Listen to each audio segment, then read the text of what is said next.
어색하고 좀 여러 가지 모르는 것도 많고 그랬었습니다. 그런데 이번에 다시 또 도전할 기회가 생겼는데 이번에 한다면 지난번 초선 때 어떤 요령, 초선 때 경험을 바탕으로 좀 더 가성비 높은 그런 의정 생활을 할 수 있지 않겠나 이런 생각을 합니다. 예, 지난 4년간 어떤 좋은 역할을 했는지 단수 공천을 받는 그 배경이 뭔지 좀 말씀 좀 해주십시오. 특별한 건 없습니다. 다만 뭐 잘 아시겠지만 정치인들은 되게 자기 자랑도 많이 하고 좀 어필도 강하고 이런데 저는 사실 그런 걸 잘 못합니다. 그래서 잘 아시다시피 SNS 활동도 저조하고 그래서 당으로부터도 좀 눈치도 보이고 또 스스로도 좀 이렇게 좀 그랬었습니다. 젊은 친구들은 SNS 활발하게 하고 그러는데 그랬는데 그냥 뚜벅뚜벅 호시우행이라고 해야 되나? 이렇게 대신 많은 걸 잘하지는 못했지만 진실되게 정성껏은 했다라고 저는 생각을 합니다. 재선 의원이 되면 초선 때 못한 것 있잖아요. 그걸 잘 이룰 수 있잖아요. 지역 발전을 위해서. 뭐 또 못한 것 좀 잘하고 싶었던 그런 것들이 있습니까? 그것은 있는데요. 지금 현재 부천시가 예산이 상당히 부족합니다. 그렇죠. 네. 그리고 도의원들의 역할이 부족한 예산을 메꾸는 상당한 역할을 할 수 있다 생각하는데 지금까지는 이제 이런 시스템을 잘 몰라서 그랬는데 앞으로는 경기도 예산이 세워지는 것이 5월 달부터 시작합니다. 그래서 각 과별로 내년에 어떤 사업을 할 것인가가 여기 정리가 되기 시작하고 6, 7월 되면 결정돼서 하반기 되면 예산 부서로 넘어가서 뭐 연말에는 예산으로 결정되는데 이미 정책 수립 단계에서부터 부천시가 개입하자. 경기도 예산이 경기도 행정이 예산이 시작할 때부터 그런 걸 느꼈고요. 그래서 부천시하고 소통을 원활히 해서 내년에 수건사이 뭐냐, 우리 부천에 8명의 도인 있잖아요. 그러니까 이분들이 각 파트별로 책임을 짓고 현안사항이 뭐냐. 그래서 나중에 뭐 무슨 예결위에 부탁하고 뭐 예산 때 부탁할 게 아니라 봄 초부터 정책을 세울 때부터 이렇게 좀 적극적으로 상임위 활동을 좀 해나가자. 경기도가 각 분야를 상임위 활동할 거 아니까 그러면 그 상임위 활동에 부천시의 어떤 예산이 반영될 수 있도록 아니면 부천시의 시범사업으로 결정될 수 있도록 뭐 이런 역할을 하면 이제 초선 때보다는 훨씬 더 효율성 있는 부천시에 기여할 수 있겠다 이런 생각을 합니다. 뭐 의원님께서 이제 구도심에 사시지 않습니까? 구도심에 원도심에 살고 계시잖아요. 네네. 사실 우리 원도심이 제일 당면 문제가 뭐냐면 주차난이에요. 도하고 어떤 매칭 사업을 해서 도에서 좀 예산을 많이 좀 가져와서 어떤 주차장 건립을 좀 한다든가 타워를 좀 만들어 주신다든가 그런 생각은 어떠신지? 그거 제 마음을 본 것처럼 말씀하시는데요. 제가 도시환경위원회에 4년 동안 있었는데 왜 그러냐면 도시환경위원회를 활동을 하니까 우리 생활과 엄청 밀접한 것들이 많아요. 주거 문제, 쓰레기 문제, 상하수도 문제, 도시공원 문제 뭐 이런 것들이다 보니까 근데 제가 지금 말씀하신 것처럼 제 지역구가 전부 모두가 다 원도심입니다. 그래서 하반기에도 상임위로 안 옮기고 그냥 좀 터득한 이 지식을 활용하고자 그냥 도시환경위원회 4년 동안 생활했는데요. 그거 생활하면서 가장 중점을 뒀던 것이 조례도 거의 대부분이 원도심에 관련된 그런 조례들입니다. 그래서 빈집 문제, 또 아니면 유휴지 내지는 도시 공원 문제 이런 것들, 그리고 주차장 문제는 원도심에서 가장 큰 현안이죠.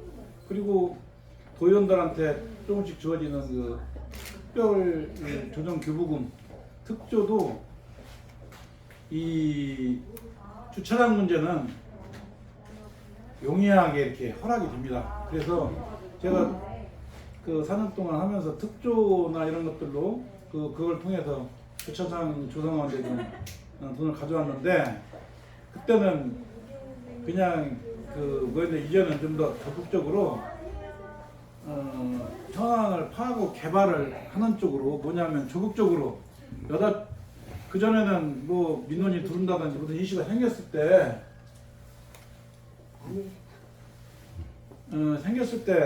뭐 했는데, 지금은 적극적으로 발굴을 해서 정말 해야 되겠다. 그래서 지금 주차장이 제법 개발되고 있게, 저희 지역구에도 상공회도 앞에 지금 한 200몇십 년 하고 있죠. 네.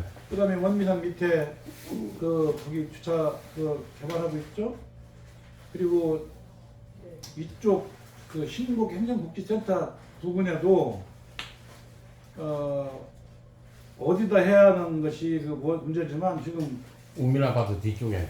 그쪽에 지금 적극적으로 주차장 개발을 목표로 하고 있고, 또 학교 운동장 지하를 하면 좋겠다는 생각이 들어서 지금 아직 뭐 처음 말씀드리는 건데, 그 임기 내 학교 운동장 지하를 하나 할 수 있다면 정말 대단한 사업이 될 수 있다라는 생각을 갖고 있는데, 예민해서 보완도 필요하고 아주 치밀한 계획, 어떤 전략도 필요한 거 아닌가 생각하는데, 그 지금 말씀하신 주차장 문제는 정말 중요한 문제입니다. 관심 갖고 있습니다. 우리 좀 질문하시죠. 네. 그럼 부천 지역을 위해서, 이 지역구를 위해서 재선을 하시면 꼭 하고 싶은 3가지만 말씀해 주세요. 구체적으로 지금같이 운동장 지하화라든가 이런 문제, 좋은 예 같은데. 주차장 확보하고요. 네. 그리고 뭐 지역구 얘기일 수도 있지만, 그 전체적으로 택시 쉼터, 요즘에 뭡니까, 요즘에는 이제 택시가 뭐 카카오톡이라든지 아니면 뭐 콜로 인해서 택시가 빈차로 사람만 막 돌아다니다가 사람 태우는 게 아니고 기다리고 있다가 가까운 쪽에서 콜하는 상황이, 그 확률이 자꾸 높아지잖아요. 그렇기 때문에 택시 기사분들이 사실은 열악하거든요, 하시는 지금 상황이. 그래서 그분들도 좀 이렇게 우리 가장이고 우리 누구 그렇잖아요. 그래서 그런 것도 편안하게 이렇게 직장 생활을 하실 수 있도록 그거 좀 신경 써야 되는 거 아닌가. 그래서 택시 쉼터를 좀 만들었으면 좋겠다는 생각을 갖고 있고요. 그리고 얼마 전에는 또 개인 택시 쪽에 몇몇 분들하고 얘기를 했는데, 개인 택시 뭐 휴게실 뭐 이런 것도 제가 그 자료 요청을 해서 알아보겠다 그랬는데, 뭐냐면 다른 시군, 부천보다 훨씬 규모가 작은, 예산이 작은 그런 시군도 그런 복지시설이 있다 하는데, 부천은 아직 그거 없다고 합니다. 그래서 모든 분야가 다 발전이 필요해야 되겠지만, 택시 분야도 좀 우리가 관심 갖고 봐줄 부분이 아닌가 이런 생각을 갖고 있고요. 또 하나 한다면, 그 지금 벌어지고 있는 재건축 재개발, 이 도시에도 이 생물에만 생명이 있는 게 아니라 이 도시에도 생명이 있거든요. 그렇죠. 도시가 탄생해서 성장하고 노회되고 노후화되고 다시 리모델링하고 다시 태어나는 이런 순환을 하는데, 도시도 순환한다고 생각하는데, 그 순환 과정에 정말 우리 삶의 질을 높이는 그런 것들을 이론적으로는 좀 4년 동안 공부를 좀 했습니다. 근데 현실에 와보면 상당히 어려워요. 그건 뭐냐면, 작은 빌라든 뭐 좀 넓은 땅을 가지신 분들이든 하나하나가 자기들 소중한 재산이잖아요. 자본주의 국가에서 그 재산이 걸린 건데, 이것이 그래서 그 합의를 보는 상당한 오랜 기간이 걸려서 이걸 어떻게 해야 될 것인가, 이런 거에 대해서 지금 정부에서 여러 가지 방안이 나오잖아요. 재개발하면 옛날에 했던 뭐 혼집주게 혼집 주면 새집 주마 이런 식으로 해서 그러려면 저기 용적률을 높여주고 뭐 이렇게 이제 이런 정부 지원 뭐 여러 가지 이제 지원을 해서 이제 그런 정도의 노력을 정부에서 하는데 그거보다 더 중요한 것들이 제 생각 같으면 이 공동체 옛날 우리 추억 기억 속에 아련했던 그 동네의 구성원들끼리 어떤 이웃이라는 그 마을 공동체가 향수가 있는데 도시에도 사실은 있거든요. 골목도 있고 뭣도 있고 학교가 있는 친구들도 있고 학원 가 있는 친구도 있던데 그러한 구도심이라고 그런 그 공동체적 이웃이 딱 형성되는데 그것이 완전히 파괴되고 그거 무시될 채 그냥 경제적 가치에만 막 이렇게 개발되는 것들은 참 어딘가 아쉽다. 그래서 그것을 보존되면서 그런 정신은 보존되면서 발전할 수 있는 도시 형태는 무엇인가 이런 거에 대한 지금 여러 가지 뭐 논문도 많이 나오고 하는데 그런 쪽에 관심을 가질 생각을 갖고 있고요. 그러려면 결론은 하나예요. 그분들이 유리하게끔 해주는 거거든요. 그래서 제가 이제 그 올해 재생했던 것들 중에 뭐 가로주택 이런 것들이 너무 그 뭐 면적 가지고 제약하고 뭐 이렇게 하기 때문에 그런 거 면적도 좀 자유롭게 좀 넓히자 이런 것도 제안해서 그다음에 그분들 그거 옮기는 동안에 그 금융 비용 어디 가서 뭐 이사하고 뭐 돈을 좀 빌리고 할 때 금융 비용 다는 뭐지만 금융 비용 정도는 일부라도 그런 건 좀 이렇게 해주자.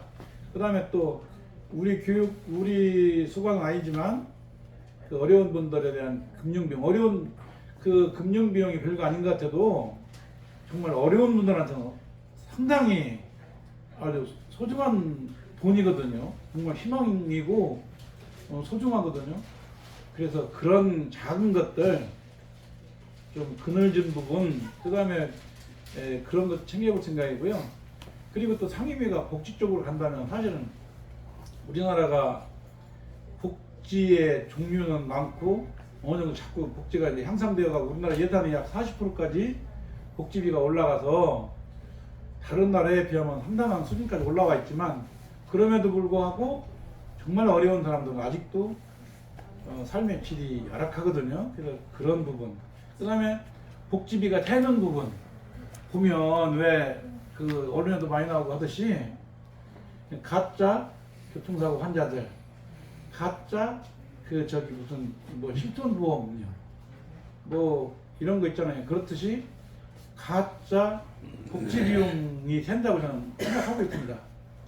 우리 주변에도 좀 이렇게 느낌으로도 알 수 있을 정도로요. 그래서 그런 걸 좀 더 투명하고 섬세하게 설계하고 이렇게 집행해야 되지 않나. 그래서 그런 생각을 하고 있고요.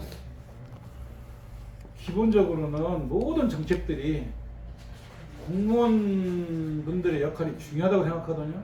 뭐 일선에 다 공무원들 손에 의해서 복지가 집행되고 선정되고 또 막 이렇게 하잖아요. 모든 것이 뭐 다른 모든 정책들이 가로주택 사업을 하든 도시 재개발을 하든 다 그분들의 인허가를 얻어야 되고 그분들의 무엇을 이렇게 해야 되는데 그래서 그 공무원분들의 어떤 매너리즘 파괴, 혁신 이런 걸 어떻게 해야 하나 하는 것은 항상 의원을 하기 전부터도 숙제였고 화두였습니다. 이게. 그리고 제가 질문 하나 할게요. 이제 도의원님이시면서 부천 시민이잖아요. 광역동 그 원상 회복 행정동으로 그거에 대해서는 어떻게 생각하십니까? 저는 광역동은 실패라고 생각합니다. 저는 제가 근데 좀 이게 조심스러운 게 양측 얘기를 정확하게 디테일하게 못 들어봤어요. 지금 광역동으로 갈 수밖에 없다. 광역동이 좋다라고 했던 사람들의 얘기가 대략 행정이 빨라진다. 구청이 이렇게 생긴다. 그래서 공무원 자리도 늘어나고 주민들 불편은 하나도 없고 권한이 이렇게 분산돼서 밑으로 내려가니까 좋다. 이렇게 그리고 예산도 줄어들고 사람이 줄어들으니 그 정도로만 이렇게 알았었지 디테일하게 몰랐었거든요. 그렇기 때문에 잘 모르는 상황에서 실패했다 이렇게 얘기하면은 제가 좀 그런데 제가 생각할 때는 첫 번째 실패다 이렇게 얘기하는 이유는 국가의 주인은 국민 아닙니까? 시의 주인은 시민이고 근데 시민들이 불편해하고 있어요.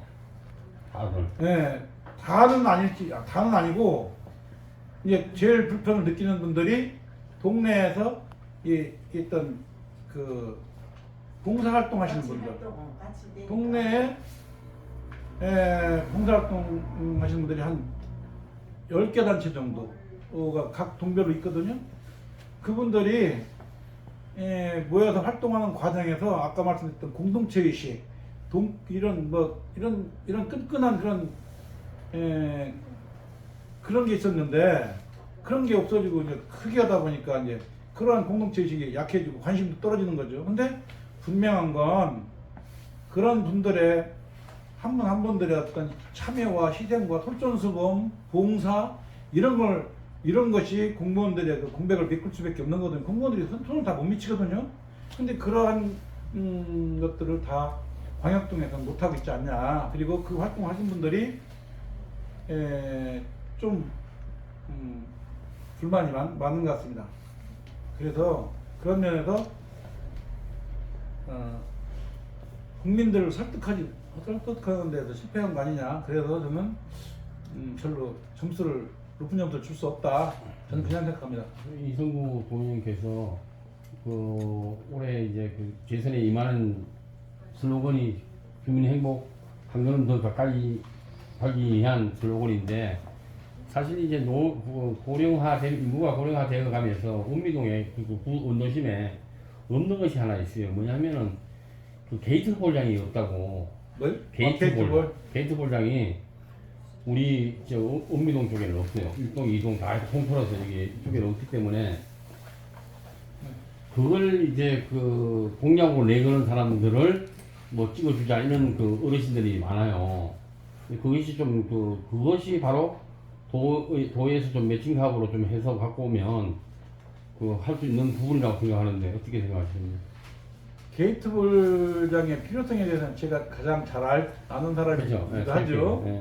근데 사실은 공간이 없어요. 게이트볼장뿐 아니라 부천시에 지금 생활체육에 축구든 야구든 게이트볼장이든 아니면 파크 골프든 정말 구장이 절대 태부적이라서 지금 다른 지자체에 가서 운동하는 경우가 많습니다. 그래서 지금 하부 공간을 활용해서 구장을 자꾸 만들다 하시는데 이 원미구에는 공간이 부족해서 한번 고민해 보겠습니다. 군부대 1년 자리가 있잖아요. 군산아파트 뒤쪽에 군부대 1년 자리가 지금 유유지로 놀고 있단 말이죠. 그런 걸 좀 활용할 수 있는 방법, 그걸 좀 방안을 좀 찾아보시면 그거 좋을 것 같은데. 찾아봐서 다른 거 말고 우리가 생활체육을 위한 공간으로 사용할 수 있도록 적극 한번 검토해 보겠습니다. 그런 게 생기면 잠깐만 하나만. 올해 재선하셨는데 또 이제 얘기해. 이성구 도의원만의 특별한 공약이라고 있으면 좀. 제가 보태서 할게요. 제가 그 질문 하려고 그랬어요. 잠깐만요. 예. 잠깐만 하나 둘 큐. 이제 마지막으로요. 어쨌든 당선이 되셔야 구슬을 깨는 것이니까요. 지금 상대방의 경쟁하실 분이 결정이 되셨습니다. 여기는 이제 재선이신데 그와 관해서 주민들께 간곡하게 당선을 위한 또 그런 인사 말씀을 좀 해주세요. 그리고 어떤 점이 좀 우위에 있기 때문에 이성구 도의원님을 우리가 찍어야 하는지 그 이유를 좀 설명해 주세요. 그거 참 어려운 얘기인데요.